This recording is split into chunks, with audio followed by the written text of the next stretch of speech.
নমস্কার দর্শক বন্ধুরা, কেমন আছেন সবাই? আমার আরও একটি নতুন ভিডিওতে আপনাদের সকলকে স্বাগত জানাচ্ছি। আজ 25শে জানুয়ারি 2024 পৌষ পূর্ণিমা তিথি। পবিত্র এই পৌষ পূর্ণিমা তিথিতে বহু বাড়িতেই সত্যনারায়ণ পূজার আয়োজন করা হয়ে থাকে। আজকের ভিডিওতে আমি আপনাদেরকে দেখাবো ব্রাহ্মণ পুরোহিত ছাড়া বাড়িতে ঘরোয়া উপাচারে খুবই ন্যূনতম উপকরণ দিয়ে আপনারা বাড়িতে কিভাবে সত্যনারায়ণের পুজো করবেন এবং সত্যনারায়ণ পুজোর কী কী উপকরণের দরকার হয় তা সমস্তই আমি আমার এই ভিডিওতে দেখাবো। ভিডিওটি শেষ অবধি দেখুন, আশা করব আপনাদের ভালো লাগবে। সত্যনারায়ণ পুজোর প্রধান উপকরণ হলো সিন্নি। বহু বাড়িতেই 5 পো বা 1 কিলো 250 মাপের সিন্নি ঠাকুরকে নিবেদন করা হয়। 5 পো সিন্নি মানে হচ্ছে 1 কিলো 250 আটা, 1 কিলো 250 গুড়, 1 কিলো 250 দুধ এবং 21টি কলা দিয়ে সিন্নিটি মেখে সেটি ঠাকুরের সামনে নিবেদন করা হয়। এবং 5-6টা মানে হচ্ছে কিছু কিছু বাড়িতে 5-6টা, যাদের সামর্থ্য নেই, অসমর্থ ব্যক্তিরা বা আপনারা চাইলে আপনাদের ইচ্ছে মতো ঠাকুরকে সেই সিন্নি নিবেদন করতে পারেন। সেক্ষেত্রে কোনো পরিমাপ থাকে না, আপনারা একটি আন্দাজ মতো একটি পরিমাপ নিয়ে আন্দাজ মতো আটা, আন্দাজ মতো গুড় এবং আন্দাজ মতো কলা নিয়ে এবং দুধ নিয়ে ঠাকুরকে সিন্নি মেখে ঠাকুরকে কিন্তু আপনারা নিবেদন করতে পারেন। এরকম কোনো ব্যাপার নেই যে 5 পো সিন্নি আপনাকে ঠাকুরকে নিবেদন করতে হবে। আপনারা চাইলে 5-6টা বা আপনাদের সামর্থ্য অনুযায়ী সিন্নি মেখে কিন্তু আপনারা ভগবানের উদ্দেশ্যে সেটি নিবেদন করতে পারেন।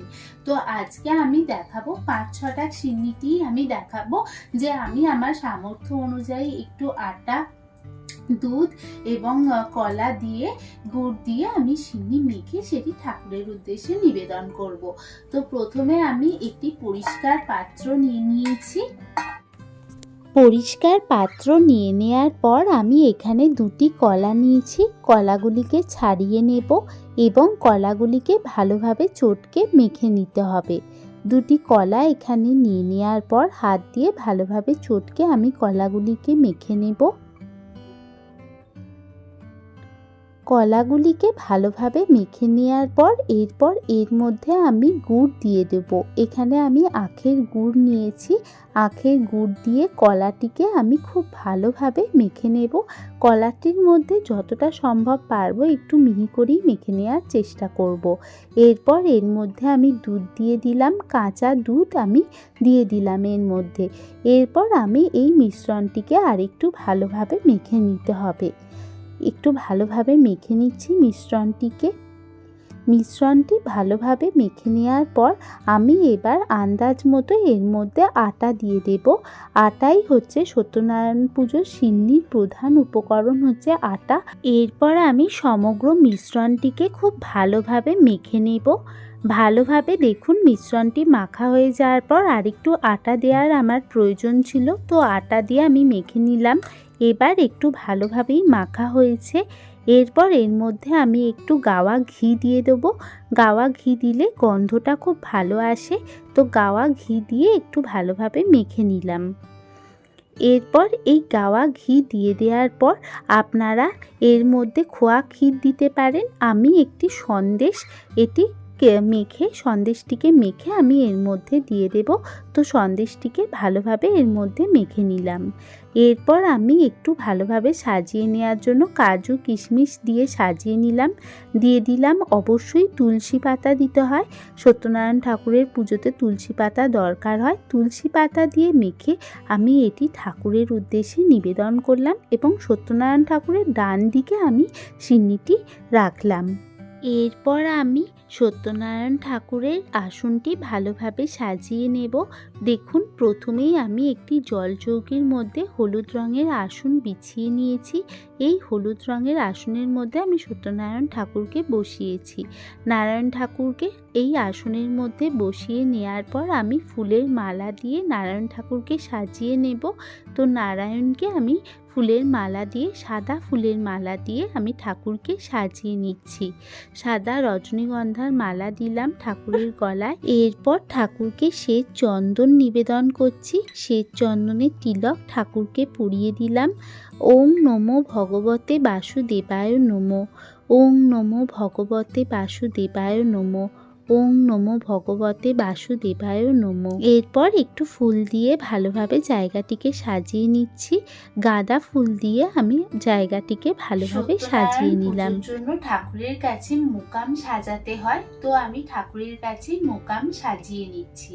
মোকাম সাজানোর জন্য আমি 5টি পান পাতা ঠাকুরের কাছে দিয়ে নেব। মোকাম বানানোর জন্য 5টি পান পাতা ঠাকুরের কাছে সাজিয়ে রাখতে হয়। প্রথমেই আমি 5টি পান পাতা, পরিষ্কার পান পাতা ঠাকুরের কাছে সাজিয়ে রাখছি। এরপর এই 5টি পান পাতা একে একে এইভাবে আমি সাজিয়ে দিলাম এবং এই 5টি পান পাতা ভালোভাবে সাজিয়ে নেওয়ার পর আমি এর মধ্যে দিয়ে দেব একটি করে পইতে দিয়ে দেবো। প্রতিটি পান পাতার ওপরেই আমি একটি করে পইতে, অর্থাৎ আমার 5টি পইতে লেগেছে মোকাম সাজানোর জন্য। এরপর আমি দিলাম সুপারি। প্রত্যেকটি পান পাতাতে একটু করে সুপারি, অর্থাৎ টোটাল 5টি সুপারি লেগেছে, তো 5টি সুপারি আমি দিয়ে দিলাম। এরপর লেগেছে আমার কলা। কলাগুলি একে একে এক একটি পান পাতার উপর এক একটি করে কলা আমি দিয়ে দিলাম। এইভাবে 5টি কলা প্রত্যেকটি পান পাতার ওপরে দিয়ে ভালোভাবে সাজিয়ে দিলাম। এরপর এই পান পাতার ওপরে দিতে হবে একটি করে 1 টাকার কয়েন। একটি করে ছোট 1 টাকার কয়েন প্রত্যেকটি পান পাতার মধ্যে দিয়ে দিতে হবে। প্রত্যেকটি পান পাতার মধ্যে আমি 1 টাকার কয়েন দিয়ে দিলাম। 1 টাকার কয়েনটি দিয়ে দেওয়ার পর এরপর বাতাসা দিতে হবে। মিষ্টি হিসাবে আপনারা বাতাসা বা সন্দেশ নিবেদন করতে পারেন, তো আমি এখানে গুড়ের বাতাসা নিবেদন করেছি। রাখলাম একটি করে ফুল, রাখলাম ঠাকুরের এখানে মোকামের উদ্দেশ্যে একটি করে ফুল রাখলাম। এইভাবেই আমি মোকামটিকে সাজিয়ে নিলাম।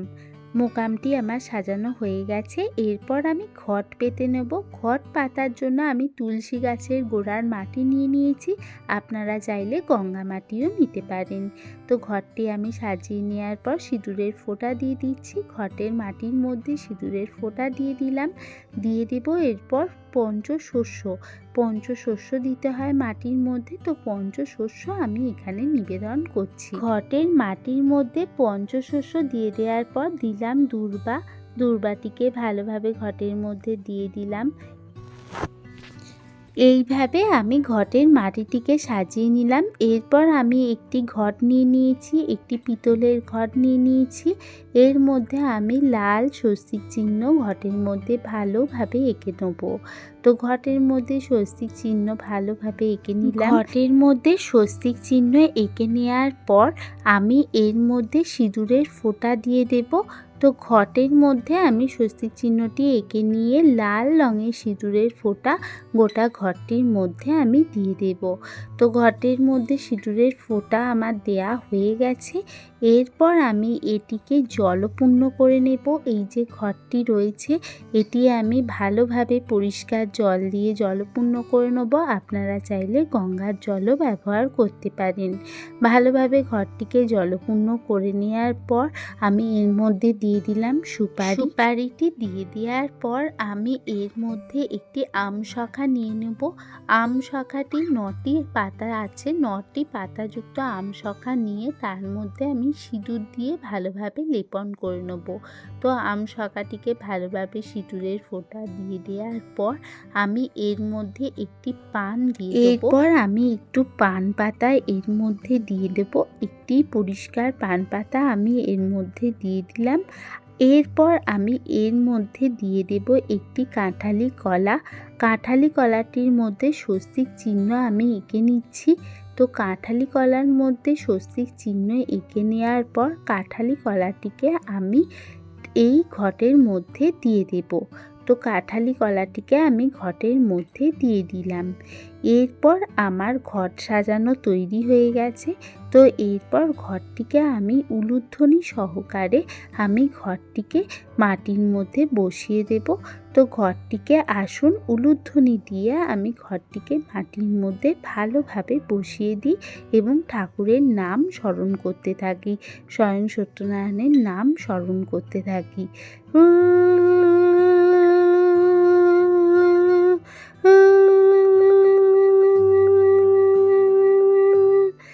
এইভাবে আমি উলুধ্বনি দিয়ে ঘরটি স্থাপন করে নিলাম। এরপর দেখুন আমার সত্যনারায়ণ ঠাকুরের আসনটি কি সুন্দর লাগছে। এরপর এর মধ্যে আমি দিয়ে দেব একটি সাদা বা হলুদ বস্ত্র, আপনারা দিয়ে দেবেন। আমি একটি হলুদ রঙের চেলি আমি ঠাকুরের ওপরে, এখানে ঘটের ওপরে দিলাম ঘটের আচ্ছাদন হিসাবে। তো আমি এই হলুদ চেলিটিকে আমি দিয়ে দিলাম ঘটের ওপর আচ্ছাদন হিসাবে। এরপর ঘটের মধ্যে আমাদের আচ্ছাদন করা হয়ে গেছে। এরপর আমি এখানে এই চাঁদমালাটিকে ঘটের মধ্যে দিয়ে দিলাম। আমি এই চাঁদমালাটি খুবই সামান্য, তো এই চাঁদমালাটিকে আমি ঘটের মধ্যে দিয়ে ঘটের মধ্যে চাঁদমালা দিয়ে দেওয়ার পর ঘরটিকে আমি ফুল দিয়ে ভালোভাবে সাজিয়ে নেব। তো ঘর যখনই পাতবেন ফুল দিয়ে ঘরটিকে ভালোভাবে সাজিয়ে নেওয়ার চেষ্টা করবেন। এইভাবে আমি ঘরটিকে ভালোভাবে ফুল দিয়ে সাজিয়ে নিলাম। এরপর করজোড়ে ঠাকুরকে ঘটে অধিষ্ঠান হওয়ার জন্য আহ্বান জানাবো। করজোড়ে ঠাকুরকে নমস্কার করে নেব, ভক্তি মনে ঠাকুরকে ডেকে আমার পুজো শুরু করব। এরপর নারায়ণ দেবের উদ্দেশ্যে নৈবেদ্য নিবেদন করব। নারায়ণের উদ্দেশ্যে যে সিন্নিটি আমি মেখে রেখেছি তা আমি নারায়ণ দেবের ডান দিকে আমি সেই সিন্নিটিকে নিবেদন করলাম। এরপর আমি একে একে সমস্ত নৈবেদ্যগুলি সাজিয়ে দেবো। রেখেছি ঠাকুরের জন্য একটি মিষ্টি, রেখেছি সাদা মিষ্টি, এবং সেটির মধ্যে তুলসী পাতা সহযোগে আমি মিষ্টিটিকে ঠাকুরের উদ্দেশ্যে নিবেদন করব। এবং পঞ্চদেবতার উদ্দেশ্যে আমি নৈবেদ্য নিবেদন করেছি। পঞ্চদেবতার উদ্দেশ্যে রেখেছি আতপ চাল, কলা এবং বাতাসা, এবং তা 5 জায়গায় সাজিয়ে আমি পঞ্চদেবতার উদ্দেশ্যে সেই নৈবেদ্যটিকে নিবেদন করলাম। এরপর আমি একে একে রেখেছি নারায়ণ দেবের উদ্দেশ্যে একটি নৈবেদ্য আমি করেছি। ভগবান নারায়ণ দেবের উদ্দেশ্যে যে নৈবেদ্যটি আমি নিবেদন করেছি তার মধ্যে রেখেছি আতপ চাল, কলা এবং একটি সাদা মিষ্টি সহযোগে নৈবেদ্যটির মধ্যে ফুল এবং তুলসী পাতা দিয়ে আমি সেই নৈবেদ্যটি আমি ভগবান নারায়ণের উদ্দেশ্যে আমি সেই নৈবেদ্যটি নিবেদন করেছি। এবং নৈবেদ্যটি আমি সাজিয়ে রাখলাম ঠাকুরের আসনের কাছে, নৈবেদ্যটিকে সাজিয়ে রাখলাম। রেখেছি কুচনো ফল, 3 রকম ফল কুচিয়ে সেই কুচনো ফল আমি ঠাকুরের উদ্দেশ্যে নিবেদন করলাম।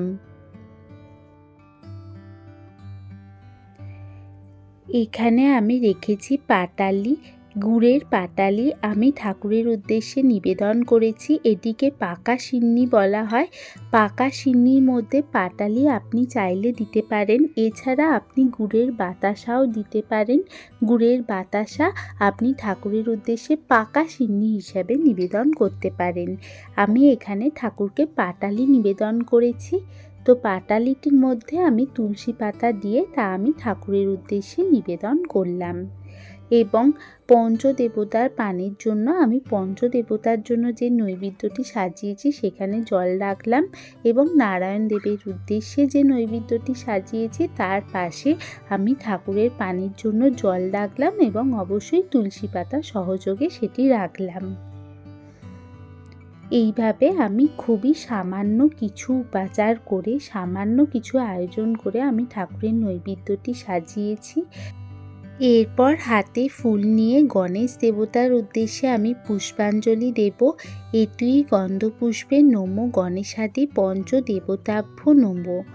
এতুই গন্ধপুষ্পে নমো গণেশাদি পঞ্চদেবতাভ্য নমো। এতুই গন্ধপুষ্পে নমো গণেশাদি পঞ্চদেবতাভ্য নমো। 3বার মন্ত্রটি বলে আমি গণেশ দেবতার উদ্দেশ্যে ফুল ঘটে নিবেদন করলাম। এরপর হাতে ফুল নিয়ে আমি সত্যনারায়ণ দেবের উদ্দেশ্যে পুষ্পাঞ্জলি দেব। হাতে ফুল নিয়ে বলবো, ওম নমস্তে বিশ্বরূপায় শঙ্খ চক্র ধরায় চ পদ্মনাভায় দেবায় ঋষিক পতকে নমো। নমো অনন্ত স্বরূপায় ত্রিগুণাত্ম বিভাসিনে এষ পুষ্পাঞ্জলি ওং সত্যনারায়ণ নমো। এবং নারায়ণ দেবতার উদ্দেশ্যে আমি পুষ্পাঞ্জলির মন্ত্র বলে তা আমি ঘটে এবার ফুল নিবেদন করলাম। সত্যনারায়ণের উদ্দেশ্যে ফুল আমি ঘটে নিবেদন করলাম।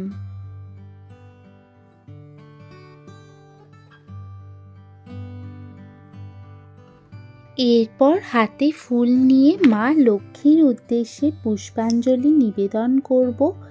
হাতে ফুল নিয়ে বললাম, নমস্তে সর্বদেবনাং বরদাসী হরিপ্রিয়ে যা গতিস্তাং প্রসন্নান্নাং সা মে ভূয়াত্ম দর্শনাৎ। হাতে ফুল নিয়ে ভক্তি ভরে প্রণাম করে মা লক্ষ্মীর উদ্দেশ্যে আমি পুষ্প ঘটে নিবেদন করলাম। এইভাবে মা লক্ষ্মীর পুজো সত্যনারায়ণ পুজোতে করে নিলাম। সত্যনারায়ণ ঠাকুরের উদ্দেশ্যে প্রণাম মন্ত্র উচ্চারণ করে নেব। হাত জোর করে বলবো, ওম সত্যনারায়ণং দেবং বন্দে হহং কামদং শুভং লীলায় বিততং বিশ্বায় যেন তস্মৈ নমো নমো।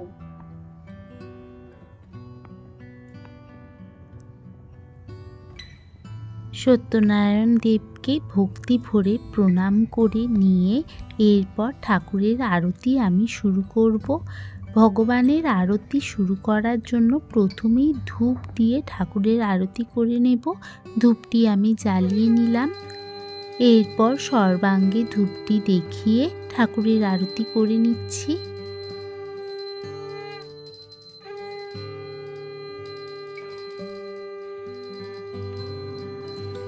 এরপর পঞ্চপ্রদীপ দিয়ে ঠাকুরের আরতি করলাম। পঞ্চপ্রদীপ দিয়ে আরতি করার জন্য চরণ দেশে 4 বার এবং নাভি দেশে 2 বার, মুখমণ্ডলে 3 বার এবং সর্বাঙ্গে 7 বার প্রদক্ষিণ করে পঞ্চপ্রদীপ দিয়ে ঠাকুরের আরতি করে নিলাম।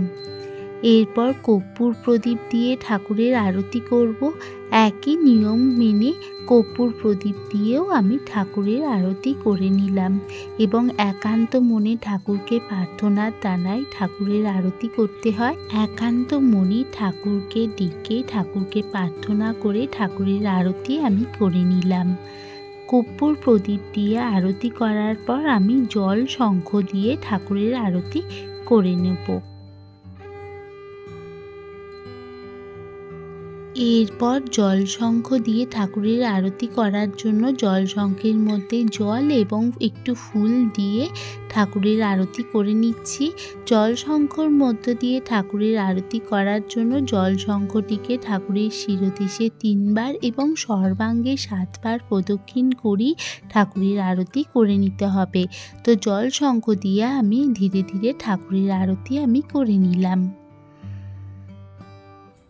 শ্রী শ্রী সত্যনারায়ণ পুজোর একটি বিশেষ পর্ব হলো পাঁচালী এবং এই পাঁচালীটি আপনি পাঠ করার সময় এক মনে ভক্তি ভরে পাঁচালীটি পাঠ করবেন। সেই সময় মাঝে অন্য কোনো কথা উচ্চারণ করবেন না এবং এক মনে পাঠ করলেই কিন্তু সত্যনারায়ণ পুজো একদম সুষ্ঠুভাবে সম্পন্ন হবে। তো আমি হাতে ফুল এবং তুলসী পাতা নিয়ে ঠাকুরের পাঁচালী পাঠ করব এবং এক মনে সবাই বাড়ির সকলে মিলে সত্যনারায়ণ পুজোর পাঁচালীটি মন দিয়ে শুনব। তো আসুন আমি ঠাকুরের পাঁচালী পাঠ করি।